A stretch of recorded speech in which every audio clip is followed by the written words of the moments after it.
como la profesora Almina le mencionó, la profesora Mónica ayer, no, si no me oyen me avisa, de la cátedra de parasitología de la Escuela de Bioanálisis. Nosotros trabajamos una de nuestras líneas de investigación con las amigas de vida libre. Y les voy a hablar un poquito de ellas ahorita. Esta, como les dice la profesora, que le llaman la amiba come cerebro. A lo mejor no hay tantas publicaciones de los casos, pero si ustedes revisan las noticias, cada vez hay más noticias, y muchas son en Latinoamérica sobre esta amiba. Incluso ayer conseguí, que yo siempre he buscado cosas, y fíjense, esto es de Futurama, que es de la misma gente de Los Simpsons, y tienen un capítulo de una amiba come cerebro.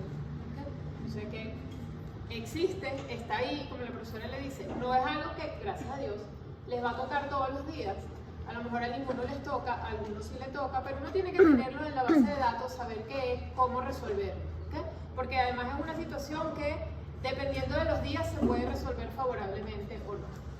Entonces, estas amibas en general se llaman de vida libre porque están en la naturaleza, están en el agua, están en la tierra, pero entonces están también en cosas relacionadas con los humanos, están en las piscinas, y pueden estar, como están en el agua, pueden estar en todo lo que tenga agua, los aires acondicionados, los aparatos médicos, etc. ¿Okay? Son anfizoicas porque ellas pueden estar o como parásitos o pueden estar como de vida libre. ¿Okay? Son reservorios de bacterias patógenas, lo cual puede ser bastante importante, sobre todo en el caso de Acanthameba se ha estudiado mucho la relación con Legionella. ¿Okay? Son unas amibas emergentes en su relación con el humano. ¿Por qué? Porque son parásitos que se han descubierto desde hace unos años. ¿Okay?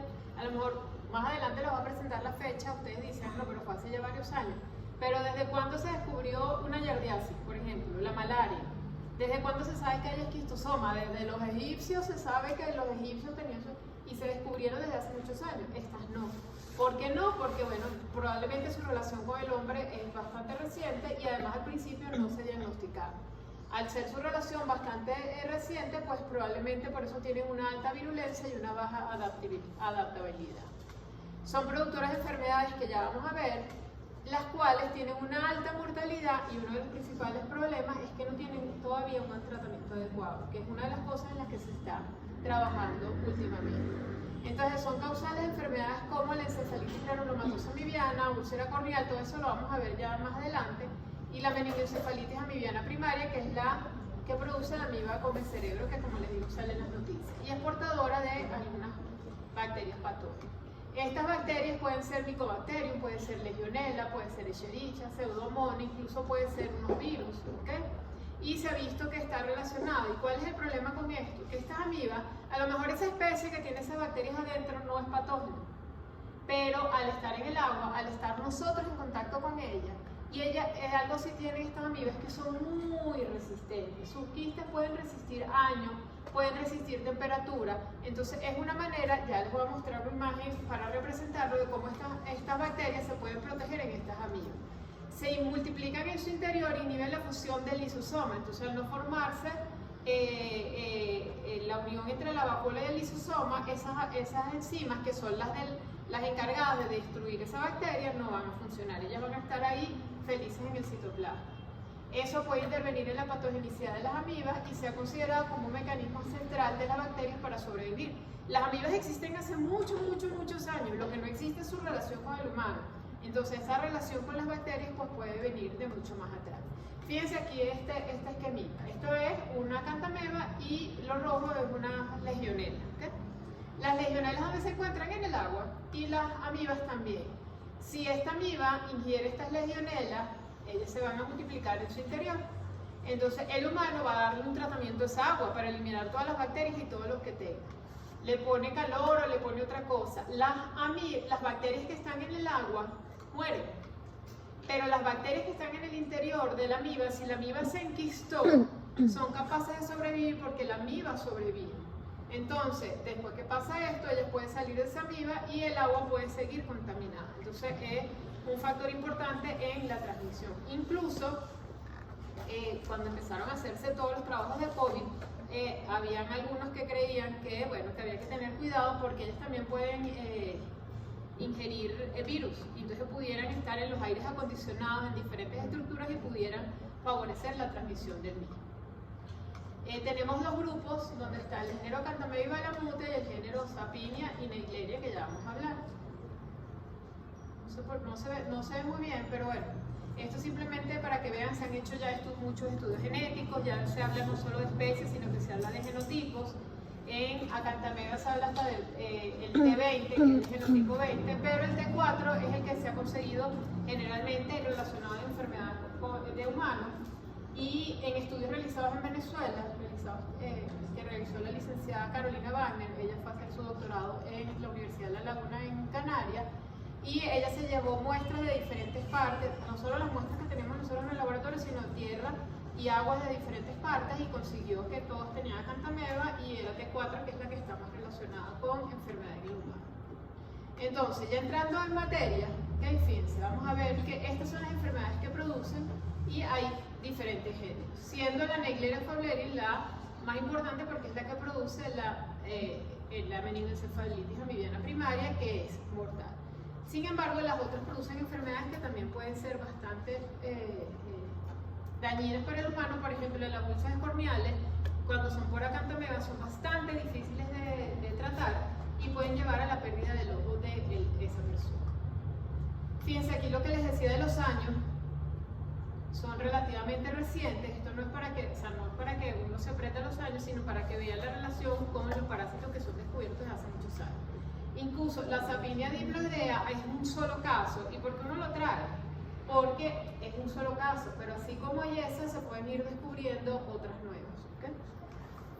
Entonces, fíjense, en el mundo esto es bastante desactualizado, pero porque no hay muchas publicaciones sistemáticas de los hallazgos, hay una subestimación, porque si bien uno ve, y hay muchos casos, pero no están publicados. ¿Okay? Y muchos no son diagnosticados como tal, el paciente muere y se cree que es por otra causa. Pero fíjense, igual, vamos a suponer que no sean 200 casos, que ahorita tengamos 400, 500 casos.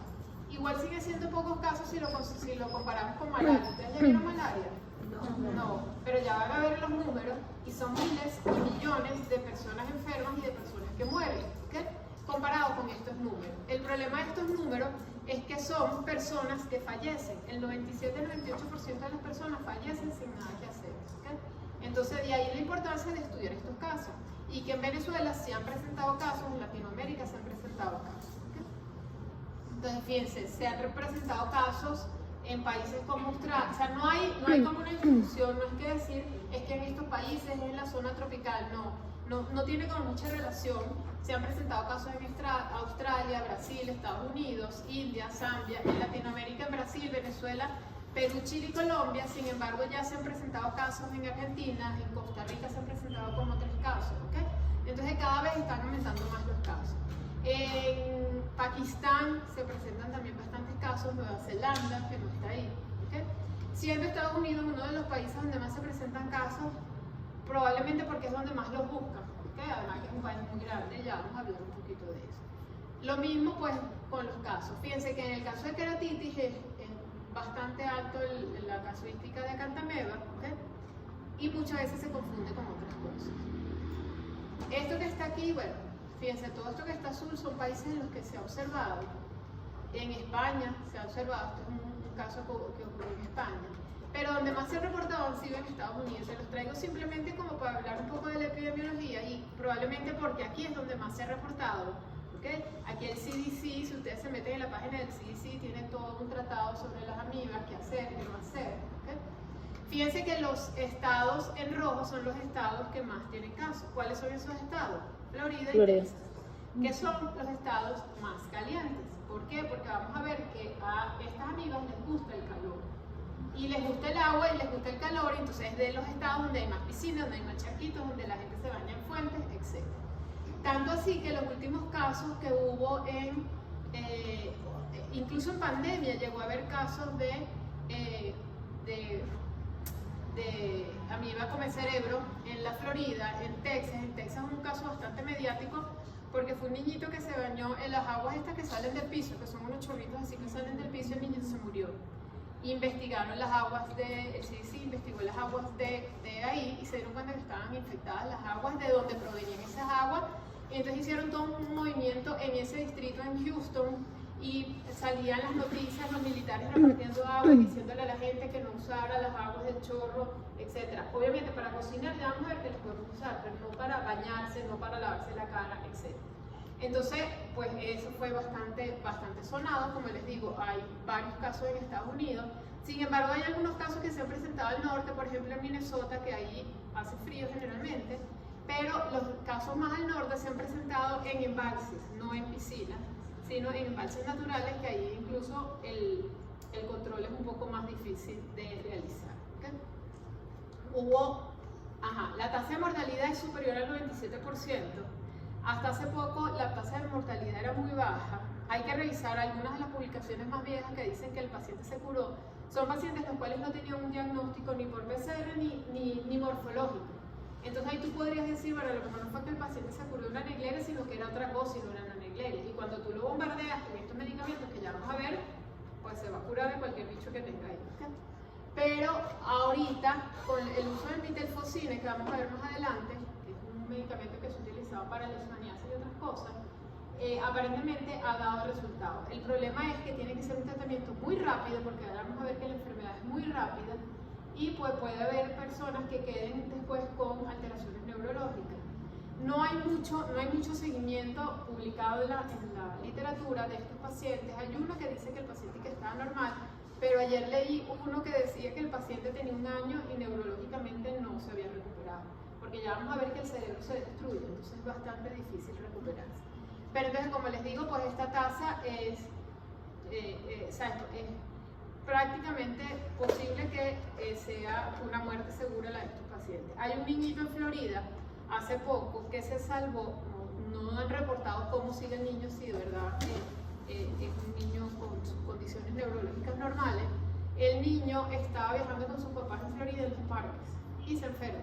Lo llevan a un hospital y da la casualidad que en ese hospital donde lo llevan, los 3 meses anteriores, los médicos, me imagino que de emergencia, infectología, no sé, fueron al CDC a hacer un entrenamiento sobre amibas de vida libre. Entonces, cuando llega este niñito que le dan la epidemiología, que van a ver que aquí la epidemiología es súper importante, ellos se les prende el bombillo y empiezan a actuar. Claro, en Estados Unidos hacen el diagnóstico y a las 6 horas ya tenían el mitelfosine que se lo mandaron para Florida. ¿Okay? Y el niñito se salvó. Esperemos, bueno, que esté bastante recuperado. En el caso del laboratorio, esta diapositiva se me fue la vieja, pero en el laboratorio de nosotros tenemos 3 casos, 3 casos de meningoencefalitis amibiana primaria, 2 casos de encefalitis granulomatosa y varios casos de úlceras corneales, lentes de contacto. Hubo un semestre que estábamos dando la clase de los estudiantes de análisis, y los estudiantes se me acercó, usuario de lentes de contacto, y me dice que si le puedo revisar los lentes. Y efectivamente le revisó los lentes y tenía quistes de acantamento. El muchacho no tenía nada porque gracias a Dios se revisó los lentes. ¿Okay? Entonces es a veces bastante común de lo que uno cree. Bueno, lástima que no se ve tan bonito. Fíjense, este es un protozoario que, si bien es muy mortal, es bastante sencillo. Es un protozoario, es una sola célula con todas las características que tiene un protozoario. Emite pseudópodos de tipo lobopodio, que son grandes, redondeados y alinos. Esto es el endoplasma, esto es el ectoplasma. Un núcleo, fíjense que el núcleo es lo más característico, que aquí también se ve en el quiste, es la membrana nuclear y un cariosoma muy grande. Entonces muchas veces lo que se ve cuando uno lo colorea es un circulito con un espacio claro. ¿Okay? Y eso es importante porque cuando se hacen las autopsias y las biopsias, muchas veces lo que se ve es el núcleo, ¿okay? Que es muy parecido en todas estas amibas. Puede tener una vacuola contráctil porque al encontrarse en el agua ella tiene que mantener su equilibrio hidroelectrolítico. ¿Okay? Y son bastante resistentes a la temperatura. Ellas les gusta estar, nosotros la tenemos en una estufa de 40 grados a la Naegleria. Pero hemos hecho el diagnóstico de Naeglerias en aguas termales y el agua termal está a temperaturas mucho más altas. Incluso aquí hay un caso de una niña, nosotros no lo diagnosticamos, pero nos llegó el agua termal en el occidente del país que se bañó en esas aguas termales. Cuando el medio ambiente se les es adverso, ella se enquista. Y este quiste es súper resistente, es un quiste muy sencillo, redondeado, de unas 15 micras o un poco menos, y lo único que se ve aquí es el núcleo. Y la Naegleria fowleri, que hasta ahora, ¿okay? Acuérdense que nada es blanco y negro, Hasta ahora la única especie de Naegleria que produce patología en el hombre es Fowleri. Existen otras Naeglerias en el medio ambiente, pero la única es Fowleri. Y esta especie se caracteriza porque puede formar de este trofozoito meboide un trofozoito flagelado. Cuando el medio se le vuelve adverso, cuando se vuelve, nosotros en el laboratorio lo hacemos volviendo lipotónico, lo ponemos en agua destilada estéril. Y ella va a producir de nuevo, va a sintetizar estos flagelos. ¿Para qué? Para poderse mover más rápido y escapar de ese medio donde ella se encuentra. Este flagelado va a ser más rígido, va a ser así alargado y puede tener de 4 a 8 flagelos. ¿Okay? Y bueno, se dice que es una de las formas que puede ser más infectante por esa misma movilidad que tiene. ¿Qué pasa con esta Naegleria? Habita en aguas limpias. ¿Okay? No, el agua no tiene que estar sucia, son aguas limpias. Se alimenta de fagocitosis de bacterias y detritus. ¿Okay? Crece en, fíjense, este pH es un pH bastante amplio y son muy termotolerantes. ¿Por qué les digo todo esto? Porque ¿dónde podemos tener estas amibas? En la piscina. Entonces uno dice, pero las piscinas son aguas limpias. ¿Cómo nosotros podemos controlar esas amibas en las piscinas? Si nosotros mantenemos las piscinas, obviamente con el cloro, ellas toleran bastantes concentraciones. O sea, para matarla con cloro tendría que ser una concentración que tampoco nos sirve a nosotros. ¿Okay? Pero si nosotros mantenemos las piscinas limpias de detritus, de bacterias y de tierra y demás nada, ellas no van a tener dónde crecer. ¿Okay? Y dónde reproducirse, cómo comer ni nada de eso. Sin embargo, ellas se encuentran en las piscinas y ustedes pueden decir, bueno, pero muchas de las piscinas son frías y les gusta el calor. Se va a encontrar sobre todo en aquellos lugares que llaman focos calientes, donde pega el sol, que si en la escalera, donde están las luces, donde puede estar un poquito más caliente la piscina. ¿Okay? Ellas se van a estar entonces transformando todo el tiempo entre ameboide y flagelado y viceversa.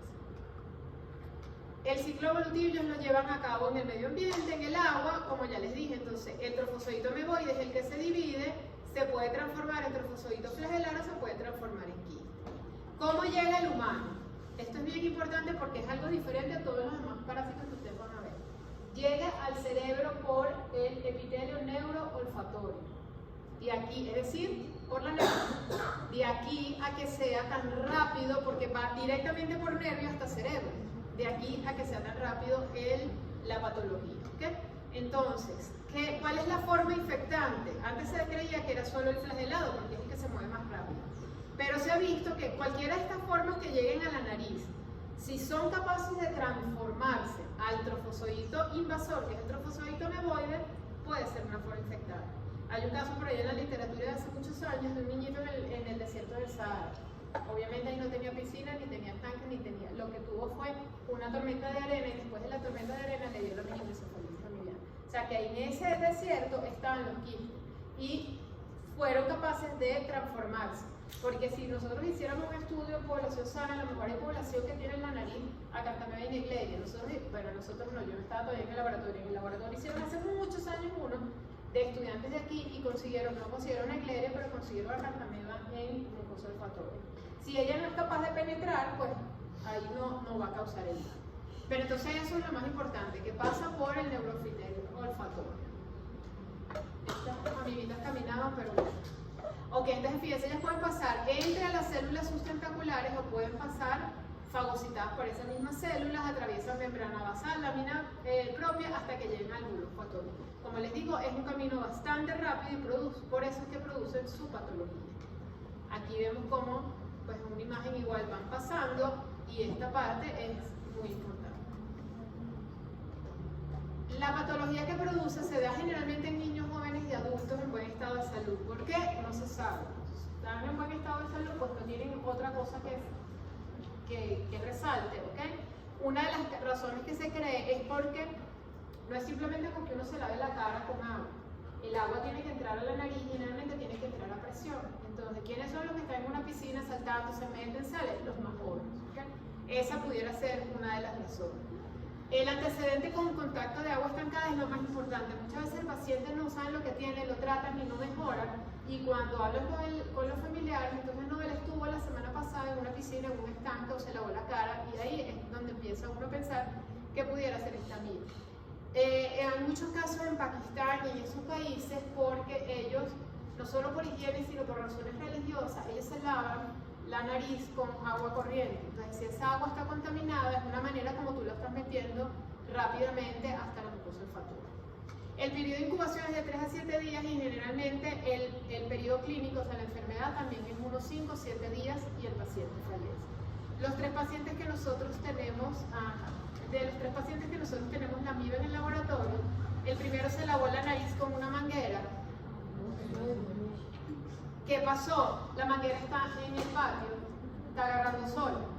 Entonces se van formando goticas y ahí es donde ella se va creciendo. ¿Qué podríamos hacer? Primero, bueno, no bañarse con la manguera así. Y si uno va a usar la manguera, pues dejar que corra primero la primera parte de agua, que arrastre esas gotas que estuvieron ahí. Y después, bueno, usar para lo que uno lo vaya a usar. La otra fue una niña de 8 años que fue con todo el colegio una Semana Santa a un río en el estado de Aragua y pusieron como unas maderas para que el río o sea, se hiciera como un embalse.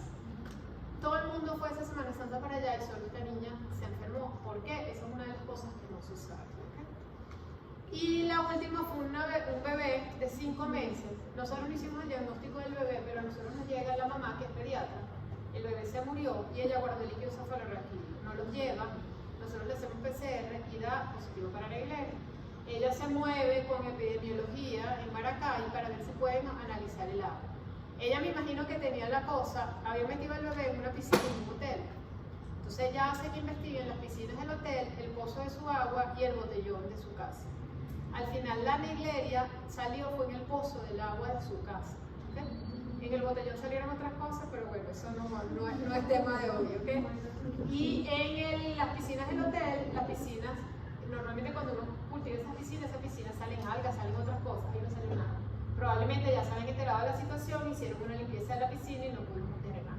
Pero igual, la licenciada Carolina que les mencioné, ella se lo llevó para Canarias y ahí le hicieron secuenciación y coincide la Naegleria que nosotros hallamos en el líquido, o sea, el ADN que hallamos en el líquido cefalorraquídeo con el del pozo de la casa de Celeste. ¿Okay?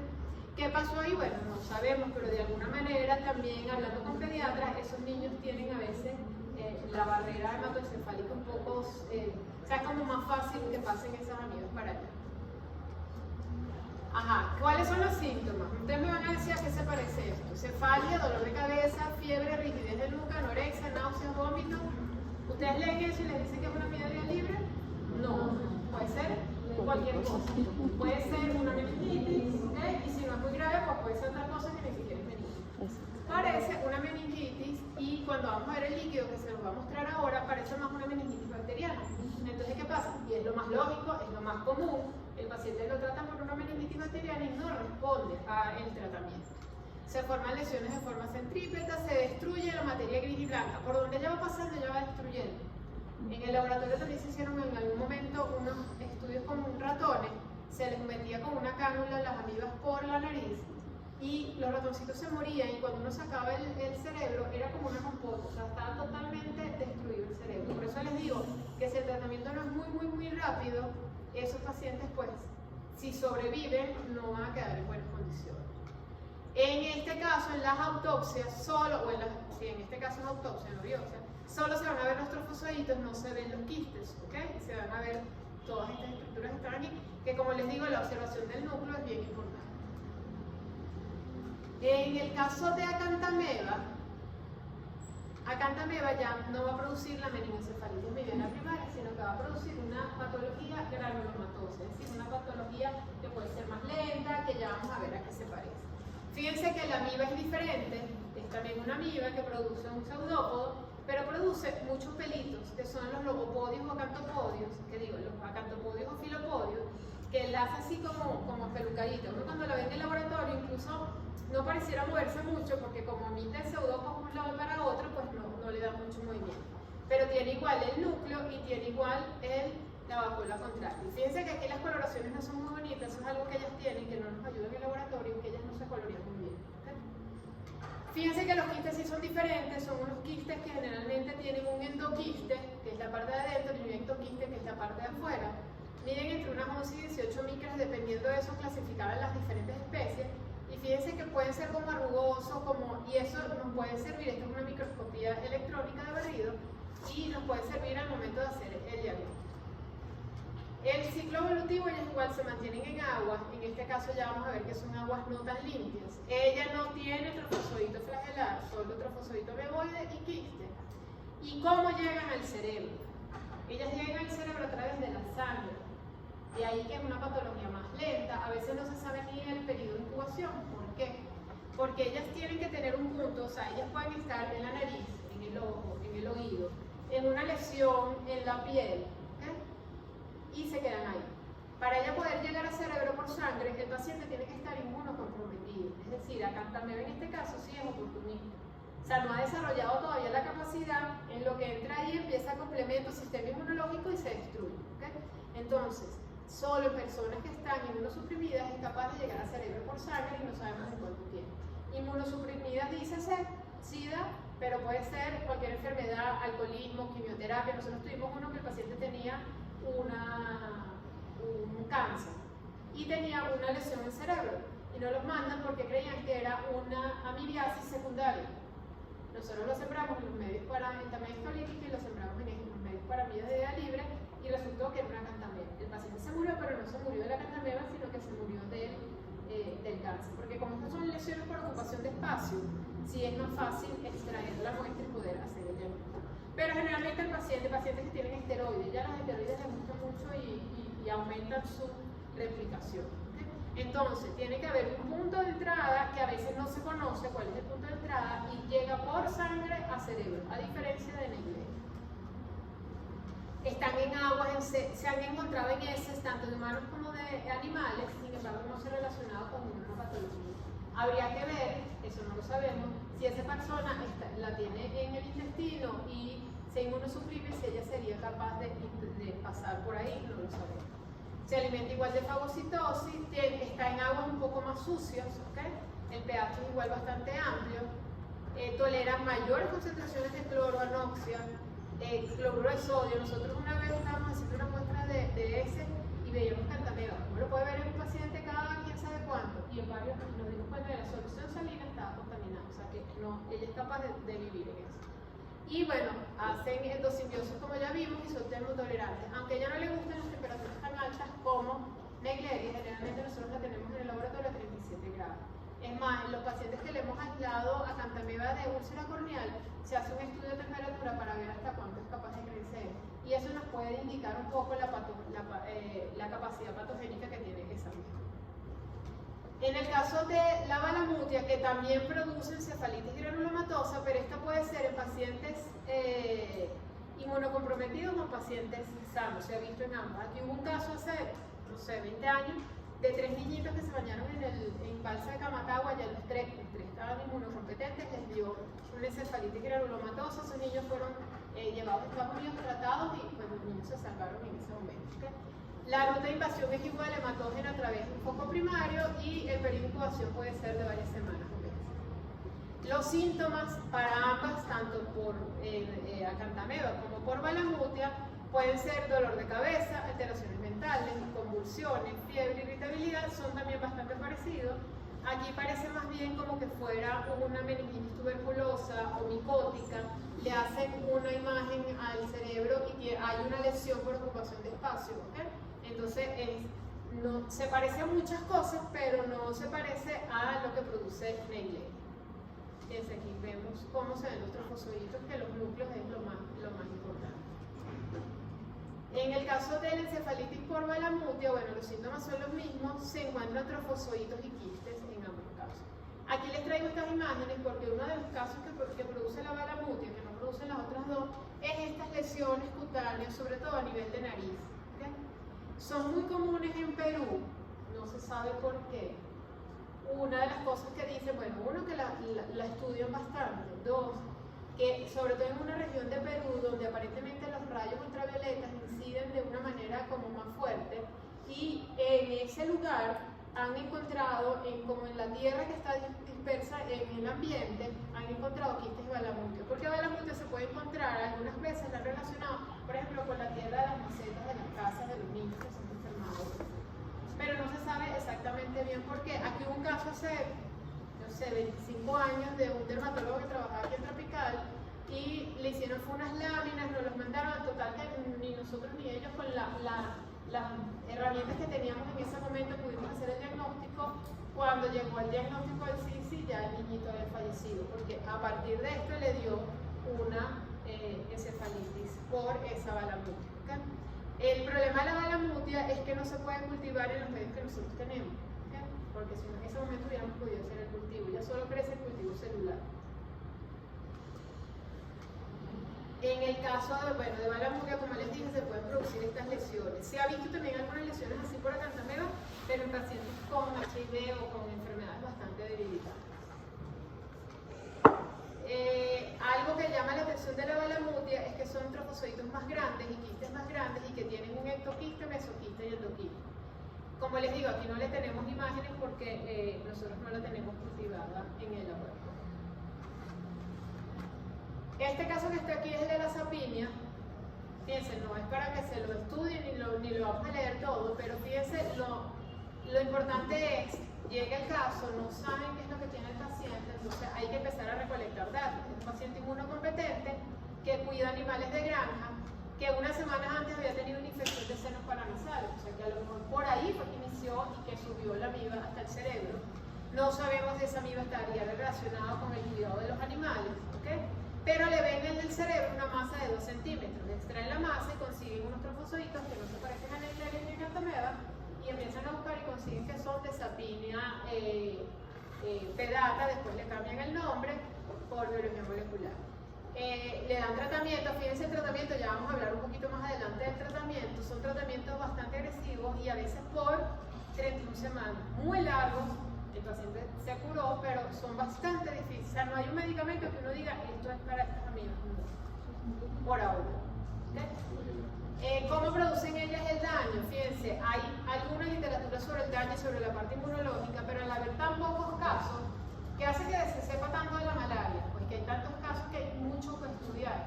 Pero aquí, como hay tan pocos casos, pues muchas veces no, y los pacientes mueren tan rápido, pues a veces no es tan fácil de hacer el estudio para saber todo lo que está pasando ahí.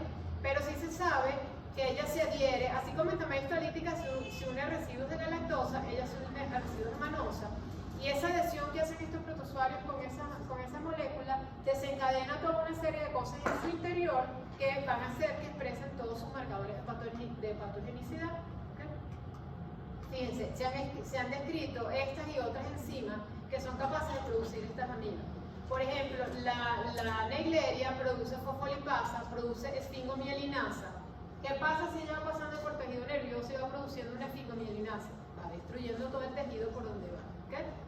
Se han visto también serin, cisteína y metaloproteasas que se han visto que destruyen colágeno, plasminógeno y también son capaces de destruir moléculas del complejo mayor del complemento, ¿okay? Fosfolipasa. Entonces todas estas enzimas van haciendo que ellas vayan destruyendo tejido. Y se han visto que en las especies que son patógenas, estas enzimas son termotolerantes, en las que no son patógenas no. Entonces probablemente en un paciente con fiebre no pudieran hacer nada, pero estas sí son capaces de tolerar. Con respecto a la respuesta inmune, como les digo, no es tanto lo que se conoce, se sabe, en el caso de Naegleria hay una respuesta inflamatoria bastante evidente, ¿okay? Hay gran cantidad de polimorfos nucleares, incluso las últimas separatas que leí hablaban de tratar a esos pacientes con bloqueadores de IL-1, TNF y IL-6, que son citoquinas proinflamatorias, para mejorar el cuadro y ayudar al tratamiento, a la mejora de este paciente. En el caso de acantameba se ha visto que hay una hipersensibilidad de tipo 4, se han visto macrófagos, monocitos y eosinófilos alrededor del vaso sanguíneo, y lo que más se ha estudiado es la presencia de anticuerpos. Fíjense que lo que dice aquí, anticuerpos específicos contra acantameba y Naegleria en personas sanas. Yo siempre lo digo, pero bueno, nadie lo hace. Otra de las cosas, al haber tan pocos casos no hay mucho dinero mundial, son pocas las personas que estudian esto, ¿okay? Pero fíjense que se ha visto que personas sanas tienen anticuerpos contra estas amibas. Nosotros estamos en contacto con estas amibas todo el tiempo. Entonces, ¿por qué son pocas las personas que producen? A lo mejor de esas personas habría que estudiarlas, a lo mejor no tienen anticuerpos contra estas amibas, ¿okay? Y el resto de la población sí, eso pudiera ser un factor que hace que esas personas sí se infecten. Pero sí se ha visto que estos anticuerpos bloquean la adhesión, bloquean el efecto citopático, bloquean la capacidad fagocítica. Y que es muy importante en el caso de acantameba en mucosa, como por ejemplo en el epitelio corneal. ¿Okay? Estas amibas, lo poco que se ha estudiado con respecto a elevación de la respuesta inmune es parecida a algunas de las cosas que hacen también Histoliti, que hace un tapping, ella es capaz de fagocitar inmunoglobulinas, las destruye y después las expresa afuera. Y como ya vimos, todas estas cisteín-proteasas degradan moléculas del complemento. O sea, ellas activan complemento, pero degradan las moléculas y no sufren sus efectos. Con respecto a la queratitis, aquí en Venezuela también hay varios casos de queratitis, muchas veces probablemente no son diagnosticados. ¿Por qué se produce? Se produce por varias especies del género Acanthameba, generalmente con una relación de trauma corneal. Trauma corneal puede ser simplemente el uso de lentes de contacto mal usado y se raspó el ojo, o lesiones. Bueno, a nosotros nos ha llegado que el gallo le picoteó el ojo, que personas que trabajan con materiales, con soldaduras, con esas cosas, cualquiera de esas puede. La profesora Carmen y yo andamos mandándole a poner lentes a todo el mundo. El otro día salimos y estaba el señor ahí y Carmen mandándole a poner lentes, porque esos son los traumas. Y después sí se lava la cara con aguas contaminadas, entonces ahí tienes el factor. O si usas lentes de contacto, aunque los lentes de contacto estén contaminados, si no hay ningún trauma corneal no debería ocurrir nada. Pero sí se ha visto la asociación con uso de lentes de contacto. Aquí vemos cómo se ve la úlcera. Todos estos que están aquí es como les digo, uno que fue la gallina, que le picoteó el ojo, el otro, pero en algunos casos se veían asociados a bacterias o a hongos, muchas veces a aspergillus o a fusarium, que bueno, eso complica el tratamiento del paciente. Son tratamientos bastante largos, pero mientras más rápido se hagan, pues más fácil. Estos pacientes empiezan con un intenso dolor ocular, fotofobia, visión borrosa. Muchos de los pacientes que nosotros tratamos vienen al clínico. Claro, tienen esto, van y se compran un colirio, o van al CDI o lo que tenga más cerca, van al hospital. Cuando llegan aquí ya la úlcera está bastante avanzada. Y generalmente en esos casos que se mandan, colirio con antibióticos y esteroides, y eso fomenta el crecimiento de estas amibas. ¿Okay? Claro, es difícil pensar en esta amiba en primera instancia, pero muchas veces pasa. Tuvimos un caso una vez, un paciente que fue tratado, y ese no fue tratado en hospital, ese fue tratado en un centro oftalmológico de Caracas, como era herpética. Pero era cuando era más difícil conseguir medicamento, a él se le acabó el medicamento, y entonces fue a otro médico, a que ese médico le mandara otro tratamiento porque él no conseguía ese. Y el otro médico le dijo, no, mira, eso no parece, o a lo mejor podía haber habido asociación de la otra y la herpética ya había mejorado, ¿okay? Y dice, no, eso parece una Acanthameba, y hizo el diagnóstico, le hizo un raspado y se observaron los quistes en eso. Entonces, muchas de esas veces se le da el tratamiento viral, se le da el tratamiento por hongos o por bacterias antes de pensar que es una amiba de día libre. Sin embargo, la úlcera es un poco como más limpia, más redonda, pero muchas veces eso no es tan fácil de observar. Hay una inflamación difusa, incluso puede llegar a rompimiento epitelial, puede haber perforación del ojo, puede haber pérdida de la visión. También tuvimos un paciente una vez, nosotros no le hicimos el diagnóstico inicial, simplemente nos llamaron un paciente que tenía un trasplante de córnea y empezó a crecer la úlcera en la unión del tejido sano con el tejido viejo. ¿Por qué? Porque los quistes, no los trofozoitos, los quistes se meten como muy metidos en el estroma, no son superficiales. Fíjense que incluso para tomar la muestra no sirve un hisopo, hay que raspar tejido. Entonces ellos se meten mucho y probablemente si no están bien tratados al poner el tejido nuevo, y que se le tiene que dar a un paciente que está trasplantado, un inmunosupresor. Eso favorece entonces el crecimiento de esa amiba que quedó por ahí. Los factores relacionados al uso de lentes de contacto al nadar, dormir con los lentes puestos simplemente porque esto inflama el ojo y puede producir ese trauma que les estoy mencionando. Desinfección inadecuada de los lentes, el uso, por ejemplo, de soluciones salinas caseras, ¿okay? Esas se pueden contaminar, como ya les dije. Habría que usar agua que esté estéril, no estarla trasvasando, ¿okay? No lavar la cajita, no desproteinizar los lentes. ¿Por qué? Porque los lentes, al no desproteinizar, ellos quedan como pegajosos. Entonces hay como mayor probabilidad de que agarre cualquier sucio por ahí. Esa es la principal importancia de eso. El diagnóstico, entonces, el diagnóstico epidemiológico, como les digo, es bastante importante, porque el clínico no nos va a ayudar, la estadística no nos va a ayudar, ni la epidemiología, porque no es que solo hay en estos países, cada vez se consigue en un país. ¿Okay? Entonces aquí el epidemiológico va a ser bien importante. El clínico, como ya vimos, en Naegleria puede parecer una meningitis bacteriana, Acanthameba y Balamutia puede parecer una una lesión por ocupación de espacio, tuberculosa, micótica. Y en el caso de las úlceras corneales, pues es bastante posible que sea cualquier otra cosa antes. Y bueno, podemos tener un diagnóstico parasitológico y por biología molecular. A nosotros nos llegan muestras de diferentes lugares, ¿ok? En el caso, bueno, obviamente el líquido cefalorraquídeo o el material de autopsia si es del cerebro. ¿Okay? Nosotros, ¿qué le hacemos en el laboratorio? Nosotros podemos observar el líquido, ver si flagela, para eso lo colocamos en agua estéril. ¿Okay? Y lo que más nos sirve, porque aquí muchas veces no se observa, o bueno, el líquido cefalorraquídeo sabemos que a veces es poquito lo que nos llega a nosotros. Además, en el caso de Cantameva, sobre todo, la presión intracraneal a veces está muy alta y no es posible sacar líquido cefalorraquídeo. ¿Okay? ¿Y qué pasa? En el caso de Cantameva, les dije que era una lesión por ocupación de espacio. Si la lesión está muy lejos de por donde fluye el líquido cefalorraquídeo, no vamos a poder hacer diagnóstico de esta manera. Generalmente lo que hace es que se extrae el material. Generalmente el líquido cefalorraquídeo lo vamos a poder ver cuando es Naegleria, porque además hay una destrucción no local, sino masiva de ese tejido. ¿Okay? Sin embargo, hacemos la flagelación para poder ver cuál de las dos amibas es. El cultivo nos ayuda mucho, es un cultivo bastante fácil, un cultivo bifásico que lo que tiene son sales y agar, y nosotros lo vemos en un microscopio invertido. El problema de ese cultivo es que puede durar hasta 8 días. Ya vimos que 8 días a veces cuando se hace el diagnóstico el paciente ya ha fallecido. Para eso desarrollamos un PCR, tanto de Naegleria, Cantameva. El de Balamutia nos costó más porque, como les dije, no tenemos Balamutia, pero tenemos un ADN, bueno, ahorita tenemos unos problemas logísticos y reactivos, pero estaba estandarizado. ¿Okay?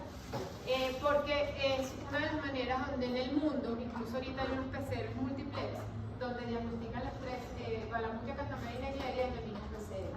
¿Por qué? Porque es un diagnóstico que hay que dar rápidamente.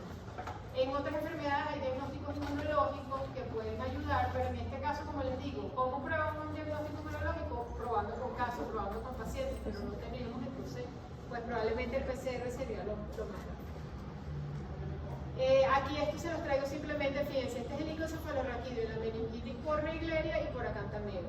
En el caso de la de Naegleria, que les dije que parece bacteriana, es muy turbio porque tiene muchos polimorfos, por eso es que se piensa que puede ser bacteriana. Tiene las proteínas elevadas, la glucosa baja, todo igualito que una meningitis bacteriana. En el caso de Naegleria y Balamutia, tienen células, pero generalmente espesas de linfocitos y en un grado menor. A nosotros nos puede llegar también del oftalmólogo, una muestra que tome el oftalmólogo, el raspado de esta úlcera, ¿okay? Que como les digo, tiene que tener tejido. Fíjense que aquí, aunque no se ve muy bien, aquí podemos tener los quistes de Acanthameva así estrelladitos como los vimos, y ya por ahí podemos hacer un diagnóstico preliminar. Se le hace también el cultivo y bueno, también podemos hacerle PCR. Esta prueba biológica es lo que les dije, que se ponen a altas temperaturas para ver la capacidad. Nosotros tuvimos una paciente que tenía una úlcera corneal. Cuando vemos los lentes era una película de Acanthameva, era una paciente diabética, y el niño le dio un bodazo con los lentes puestos. Eso fue lo que hizo que se generara la úlcera. Y empezó a tener problemas neurológicos porque era una persona que está inmunosuprimiendo. Una persona que está inmunocompetente y tiene una úlcera corneal, en teoría no debería ocurrir más allá, que ya es bastante grave la úlcera corneal porque, como les digo, pueden incluso perder el ojo. A nosotros nos ha llegado también el agua porque, como les dije, hemos analizado las aguas termales, el agua del pozo donde murió, con la que murió el niñito. ¿Okay?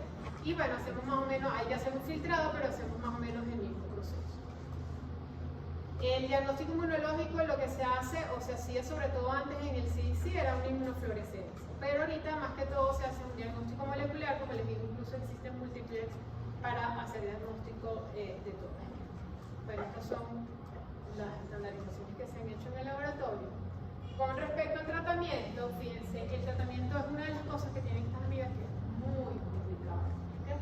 Y es una de las cosas que se está estudiando a ver si se consigue un tratamiento que sea más adecuado.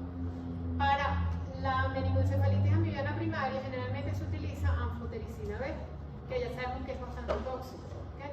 Pero bueno, en vista de la gravedad del caso, y se utiliza anfotericina B con algunos antimicóticos, con rifampicina, en diferentes concentraciones, y generalmente no se utiliza un solo medicamento, sino se utilizan 4 o 5 medicamentos.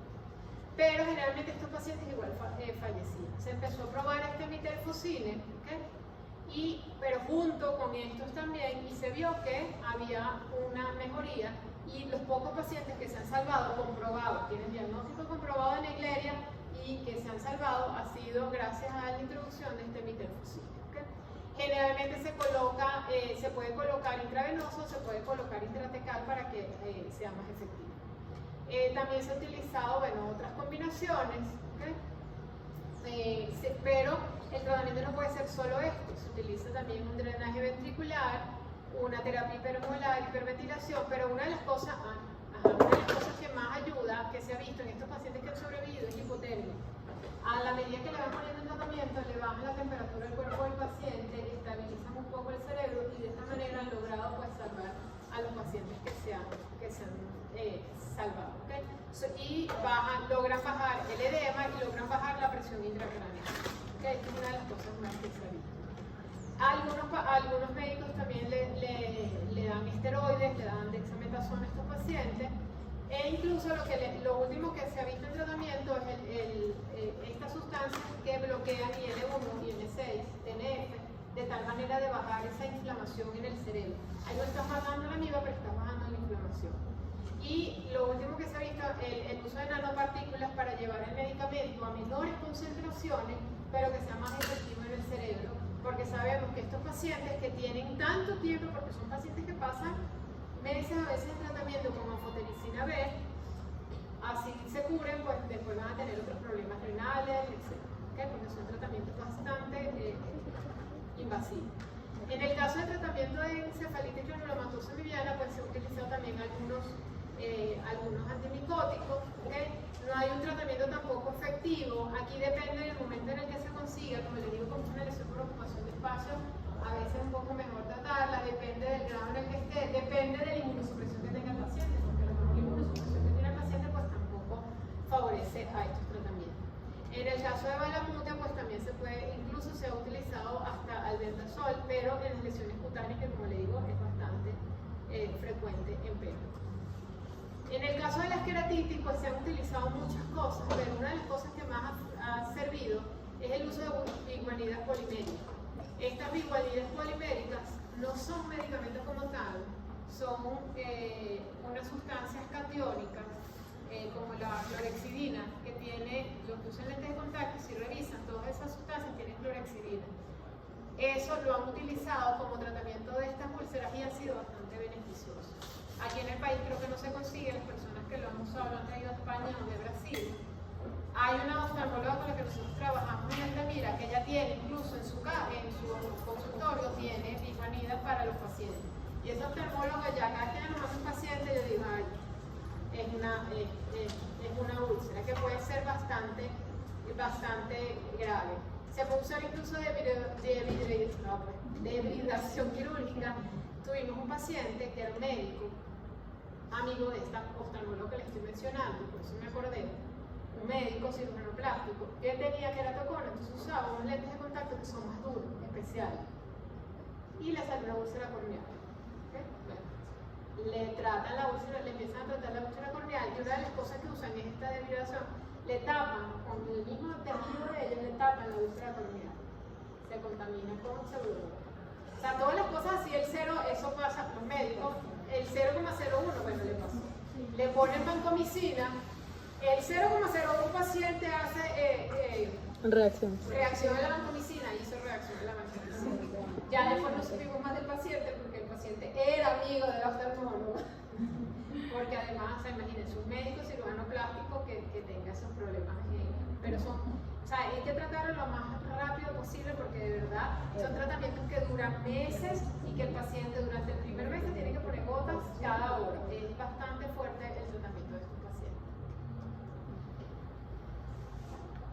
Una de las últimas cosas que conseguí es el uso de nitrosoxelina para la encefalitis granulomatosa por Balamutia.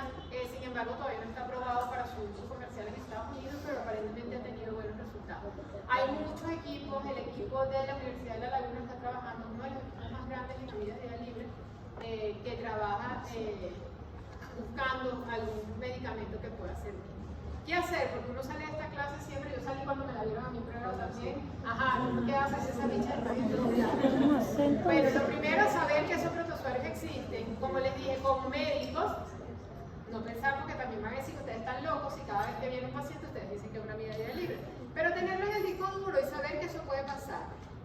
Tener bien claro los antecedentes epidemiológicos, eso no es solo importante para las vías de vida libre, para muchas cosas, y para la parasitosis en general, los antecedentes epidemiológicos es lo que le puede decir a uno, porque un paciente que tiene fiebre aquí en Caracas, le dicen que tiene dengue. Ah, no, pero si el paciente le dice que vino de las minas, ahí se tiene que prender el bombillo y decir, ah, no, ese paciente puede tener dengue, pero también puede tener otra cosa. ¿Okay? Entonces, saber que eso está ahí. Tratar de que se investiguen todos los agentes antimicrobianos, los agentes microbianos juntos. Nosotros en algún momento tuvimos un proyecto que lo hacíamos con la cátedra de bacteriología y micología para tratar de una vez se le busca amiba, se le busca hongo y se le busca bacteria, de tal manera de poner el tratamiento adecuado. Tomar medidas profilácticas en las colecciones de agua dulce, eso es bastante difícil. En las piscinas es un poco más fácil, simplemente las piscinas tienen que tratar de estar lo más limpias posible, usar el cloro en la concentración que dicen, los productos en la concentración que dicen para tratar de disminuir. ¿Okay? En las colecciones de agua dulce en Estados Unidos, por ejemplo, en las lagunas, eso es más difícil. Pero lo que reportan en Estados Unidos para esos casos es tratar de cuando las personas van a esos embalses, por ejemplo, si ven que el embalse está muy bajo o que tiene mucho material abajo, tratar de no revolver todo ese cúmulo que tiene abajo. Si está muy caliente o está muy bajo el nivel, que las personas no se bañen, se han dado instrucciones, uno ve en internet como en todas esas lagunas, todos tienen ya sus instrucciones en los que ha habido casos para que las personas tomen la previsión. Instruir a los usuarios de lente de contacto, eso es una cosa que es más fácil de prevenir. ¿Okay? Investigar todas estas amibas, las amibas que son nuevas y que los laboratorios se procesen para que puedan ser diagnosticados. Esto se lo puse así tal cual porque esto lo dice el Departamento de Salud de Carolina del Norte, donde le digo que ha habido casos, a pesar de que está más al norte, ha habido casos. Entonces dicen, fíjense, tápense la nariz, usen clips nasales, mantengan la cabeza por encima del agua. También recomendó evitar actividades en el agua cuando los niveles de agua son bajos, las temperaturas del agua son altas, y evitar mover el sedimento en los cuerpos profundos de agua dulce. Esto es porque no hay manera de limpiar un embalse, de limpiar un río. ¿Okay? Lo que se puede hacer es estas cosas. Y no hay manera, esto es lo que les estoy diciendo, no hay manera de eliminar la misma.